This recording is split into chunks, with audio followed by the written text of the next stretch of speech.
A kú dédé àkókò yìí níbi gbogbo tí a bá ti lóore ọ̀fẹ́ láti máa wo ìkànnì Aare Malifa TV. Ojú tí ẹ fi ń wò wá ò ní fọ́, lágbára Ọlọ́run ọba etí tí ẹ fi ń gbọ́ wa náà ò ní di. Ìròyìn rèé láṣálẹ́ tòní. Ìpínlẹ̀ Ògùn ti fi ọ̀rọ̀ léde ní ẹ̀ka ilé tó mójútó ọ̀rọ̀ àyíká láti ẹni tó jẹ́ alákòóso fún ọ̀rọ̀ àyíká ní ìpínlẹ̀ Ògùn, ìyẹn Ọ̀nàrẹ́bù Ọlá Ọ̀rẹ́sànyà ló ti sọ wípé ní ìbámu pẹ̀lú ọ̀rọ̀ tó ní ṣe pẹ̀lú àyíká, ìyẹn òfin tó gbé ọ̀rọ̀ àyíká kalẹ̀ lágbàláyé, pàápàá jùlọ ti ìwé òfin lè tó gbọ́rọ̀ àyíká kalẹ̀ ní ìpínlẹ̀ Ògùn, ni àwọn ṣe ti àwọn iléeṣẹ́ mẹ́ta kan pa látàrí títàpá sófin tó ní ṣe pẹ̀lú ọ̀rọ̀ àyíká ní ìpínlẹ̀ Ògùn. Ọlá Ọ̀rẹ́sànyà fi ọ̀rọ̀ yìí léde níbi tó ti dárúkọ àwọn iléeṣẹ́ náà. Wọ́n ní ìkan Ruli Recycling Limited tó wà ní Mòwe, Robust International Pte Limited eléyìí tó wà ní Mòwe bákan náà, pẹ̀lú Star Pipe Limited tó wà ní Ìṣàgámù. Gẹ́gẹ́ bí alákòóso fún ọ̀rọ̀ àyíká Ọlá Ọ̀rẹ́sànyà bó ṣe fi ọ̀rọ̀ léde, oníṣẹ́rí Ruli Recycling Pet Bottling Recycling Company yìí eléyìí ló jẹ́ wípé ó jẹ̀bi ẹ̀sùn kan, ìyẹn ẹ̀sùn ìmáda omi sí ìgboro lọ́nà tí kò tọ́, ìyẹn àwọn omi ohun èlò tí wọ́n lò nínú iléeṣẹ́ náà eléyìí tó jẹ́ wípé wọ́n dà sí agbègbè ilé ẹ̀kọ́ gíga fásitì tí wọ́n pè ní Christopher, eléyìí tó sì lè mú kí àwọn akẹ́kọ̀ọ́ náà kí wọ́n wà ní àìlera tó péye. Àwọn ní ìbámu láti lè dín àdánù tó lè ṣeé ṣe kó ṣe àwọn akẹ́kọ̀ọ́ àti gbogbo olùgbé agbègbè náà kù. Ìdí rèé tíjọba ṣe pa á láṣẹ lábẹ́ ẹ̀ka iléeṣẹ́ tó ní sí ọ̀rọ̀ àyíká wípé kí wọ́n ti ilé eléyìí tó jẹ́ àwọn ilé iṣẹ́ mẹ́ta náà kí wọ́n tì wọ́n pa. Ó wá tẹ̀síwájú, wọ́n ní lẹ́yìn ọ̀pọ̀lọpọ̀ ìfiléde àti ìkìlọ̀ eléyìí tí wọ́n ti ṣe fún àwọn tí wọ́n jẹ́ onílé iṣẹ́ náà ló jẹ́ pé wọ́n kò tí kún sí ọ̀rọ̀ náà. Gẹ́gẹ́ bí Ọlá Ọ̀rẹ́sànyà ṣe sọ, ó ní wọ́n ti fi ìgbà kan gbà wọ́n lámọ̀ràn wípé kí wọ́n ṣe kòtò ìdáminù eléyìí tó jẹ́ pé wọn yóò máa dáminù sí, tómi wọn yóò sì máa lọ gerege kó má bàa lọ sí ẹ̀ka ilẹ̀ míì tẹ́lòmíì rà, pàápàá jùlọ ilé ẹ̀kọ́ gíga fásitì ti Christopher náà. Wọ́n wá tẹ̀síwájú, wọ́n ní ìyẹn nìkọ́kọ́, wọ́n láti wípé ṣe rí iléeṣẹ́ náà ló jẹ́ wípé àwọn ohun èlò tó ń lò ló ń sun nínú ọgbà iléeṣẹ́ náà léyìí tó jẹ́ pé kò bá òfin mu rárá àti rárá, pàápàá òfin tó gbé ọ̀rọ̀ àyíká tó gbèrò. Wọ́n ní àwọn òṣìṣẹ́ rẹ̀ pẹ̀lú gbogbo àwọn tí wọ́n jẹ́ alábàágbé ládùúgbò náà, ó ní ó ń fi ẹ̀mí wọn wéwu gidi gan látàrí ìmásun ilẹ̀ nínú ọgbà iléeṣẹ́ náà eléyìí tó lòdì sófin gidi gan, pàápàá jùlọ ó lè mú àjàkálẹ̀ àrùn, ó lè mú wá sáwọn agbègbè náà. Wọ́n ní ìdí rèé láti lè dẹ́kun irúfẹ́ ìṣẹ̀lẹ̀ aburú tó lè ṣẹlẹ̀ lọ́jọ́ iwájú. Ní Ọlá Ọ̀rẹ́sànyà ṣe pa láṣẹ wípé nígbà tí wọ́n ti kìlọ̀ fún iléeṣẹ́ náà tó kọ̀ jálẹ̀ láti ṣe ohun tó tọ́ lábẹ́ òfin, kí iléeṣẹ́ náà sì wà ní títìpa títí dìgbà tí ó jẹ́ wípé wọn yóò fi wá ìyanjú sí ọ̀rọ̀ eléyìí tí wọ́n ní kó ṣe láti lè wá kòtò ìdáminù àti má máa tún ilẹ̀ nínú ọgbà iléeṣẹ́ rẹ̀. Ọ̀pọ̀ ẹ̀sùn ni wọ́n kà sí ẹsẹ̀ iléeṣẹ́ eléyìí tí wọ́n pè ní Ruli Recycling Limited tó wà ní Mòwe yìí náà kò tán síbẹ̀ o. Gẹ́gẹ́ bí wọ́n ṣe tẹ̀síwájú ìròyìn yìí, wọ́n ní ṣe rí Robust International Pte yìí, òun ló jẹ́ wípé wọ́n ní lára ẹ̀sùn tí wọ́n fi kàn án ní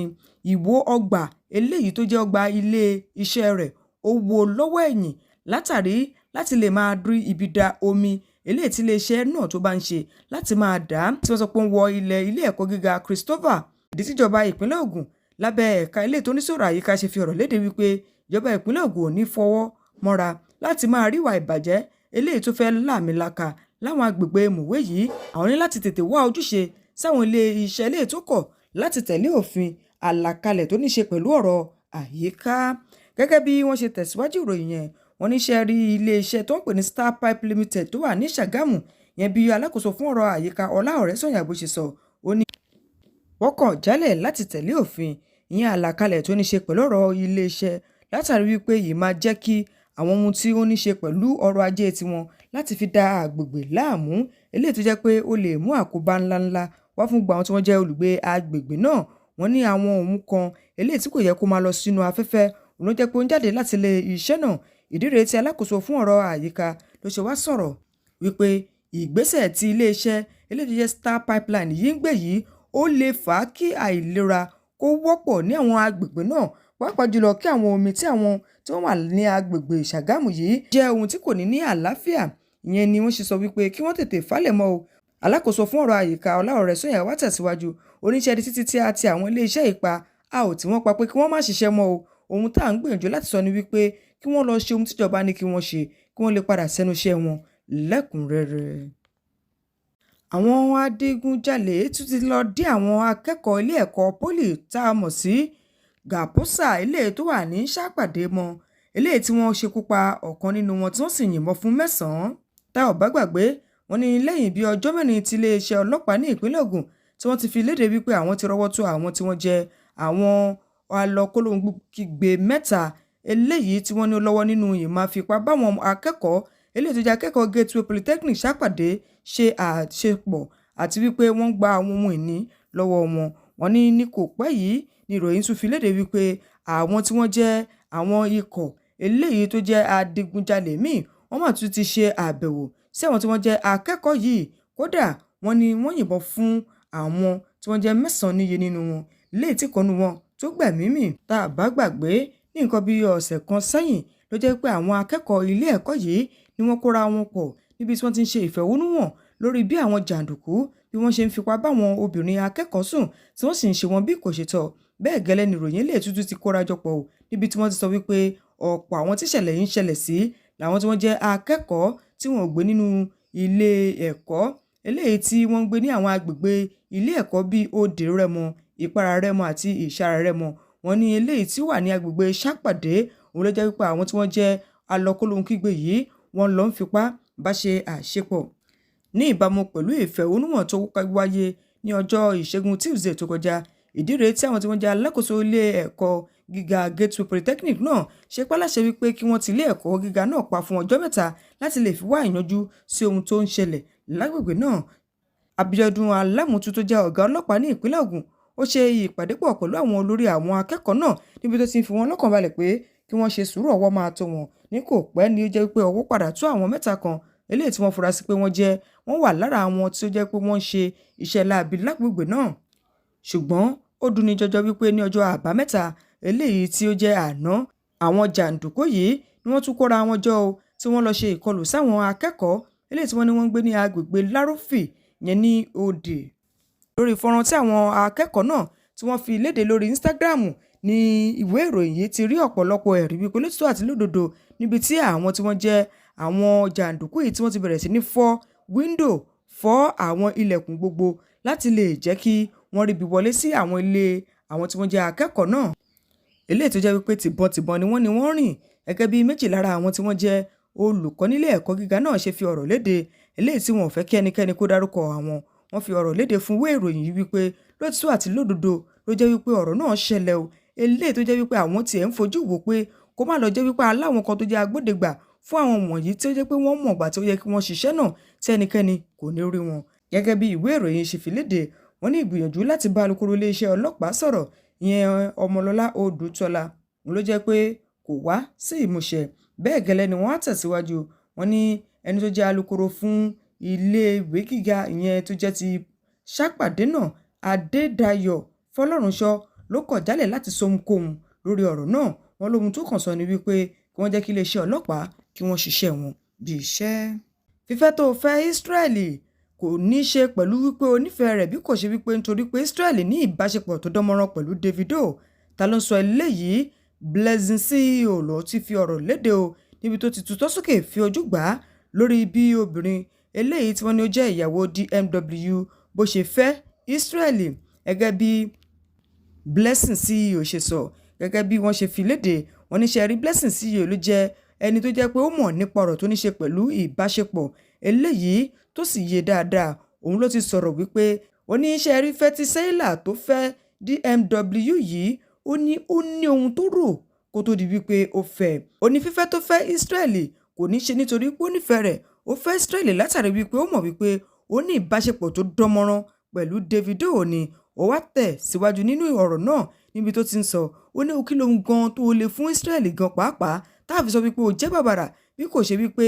abẹ́ rẹ̀ nìkan. Ó ní lẹ́yìn yẹn kí ni nǹkan tó fi lè fọwọ́ sọ̀yà fún wípé ó lè fún Ísírẹ́lì. Oníṣòrí Ísírẹ́lì tó rí yẹn ó jẹ́ oníwà tútù bí àdàbà, ó sì jẹ́ ẹni tó ní tẹríba pàápàá. Gbogbo àgbáyé ló gba tirẹ̀ látàrí wípé ó mọ ìbá ara rẹ̀. Oníṣòwò wárìwọ̀ eléyìí tó pera rẹ̀ níyàwó rẹ̀, òun ló jẹ́ wípé gbogbo wa la mọ̀ wípé ó nídìí kan gbòógì nítorí Davido ló ṣe fẹ́. Ó ní nǹkan tó fẹ́ gangan, ó kàn fi yẹn bójú wá ni. Eléyìí tó ní ṣe pẹ̀lú bí àwa tá a jẹ́ ẹnìkan tó mọ̀ nípa ọ̀rọ̀ ìgbésí ayé pàápàá ìbáṣepọ̀ tá a sì ti rí.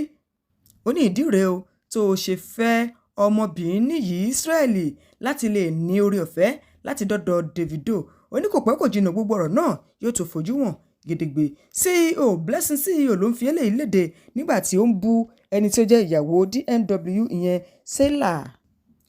Èyí tó kù kọ́dún yìí parí kọ́lọ́run bá jọ nínú àánú ẹ̀ kó túbọ̀ dáàbò ẹ̀ bò wá ni. Gẹ́gẹ́ bí wọ́n ṣe fìdí ìròyìn léde, wọ́n ní àwọn tí wọ́n jẹ́ ọba mẹ́ta kan yẹn ní ìlú Ọ̀yọ́ ni wọ́n ti sọ pé wọ́n ti jẹ́rọ̀ ọba nípè o yẹn nínú ìjàmbá ọkọ̀ kan eléyìí tó wáyé ní ojú òpópónà Ògbómọ̀ṣọ́. Gẹ́gẹ́ bí wọ́n ṣe fìdí ìròyìn léde, wọ́n ní mẹ́ta nínú àwọn tí wọ́n jẹ́ àwọn ọba yẹn ní Oríire local government yẹn ìjọba ìbílẹ̀ Orí-Ìré. Gẹ́gẹ́ bí wọ́n ṣe sọ, wọ́n ní mẹ́ta nínú àwọn tí wọ́n jẹ́ ọba yẹn níjọba ìbílẹ̀ Orí-Ìré yẹn ní Ògbómọ̀ṣọ́ ní ẹkùn ìdìbò Ògbómọ̀ṣọ́ ní ìpínlẹ̀ Ọ̀yọ́ ló jẹ́ pé wọ́n ti pàdánù ẹ̀mí wọn síbi ìjàmbá ọkọ̀ kan eléyìí tó wáyé ní ọjọ́ Jímọ̀. Gẹ́gẹ́ bí wọ́n ṣe sọ, wọ́n ní ìjàmbá ọkọ̀ kan náà wáyé ní ibi agbègbè kan tí wọ́n pè ní Arìnkìnkìn yẹn ní Ògbómọ̀ṣọ́, níbi tí wọ́n sọ wípé ọkọ̀ tó gbé wọn ló jẹ́ wípé ó ṣàdédé kọlu ọkọ̀ ìyẹn àjàgbé kan eléyìí tó ń lọ. Àwọn ọba náà ni wọ́n ti fi àpèjúwe wọn wọ̀n gẹ́gẹ́ bí Olódògbó of Òdògbó, Oníbówùlà of Bówùlà àti Aláyétòrò of Ayétòrò, eléyìí tí gbogbo wọn jẹ́ ọba yẹn níjọba ìbílẹ̀ Orí-Ìré. Wọ́n ní àwọn mẹ́tẹ̀ẹ̀ta wọ̀nyí ni wọ́n ń lọ láti lọ ṣe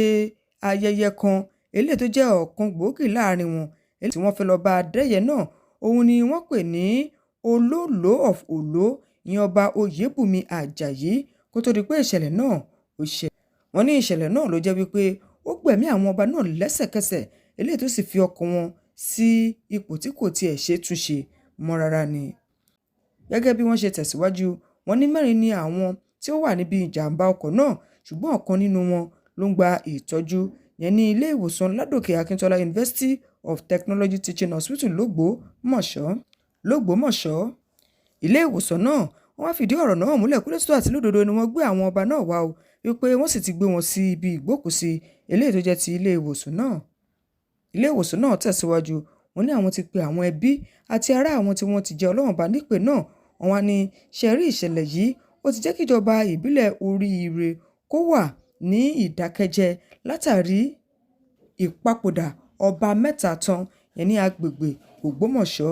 Bó tilẹ̀ jẹ́ wípé ìjọba ìpínlẹ̀ náà àti gbogbo àwọn tí wọ́n jẹ́ ìjọba ìdàgbàsókè yẹn ní ìpínlẹ̀ náà tó fi mọ́ gbogbo àwọn tí wọ́n jẹ́ lọ́balọ́ba, wọn ò tí ì fi ọ̀rọ̀ kankan léde lórí ìṣẹ̀lẹ̀ ìkọlọ́run bá jọ kó máa ṣọ́ wa ni kó má jẹ́ ká kú Soke.O wá nǹkan jẹ.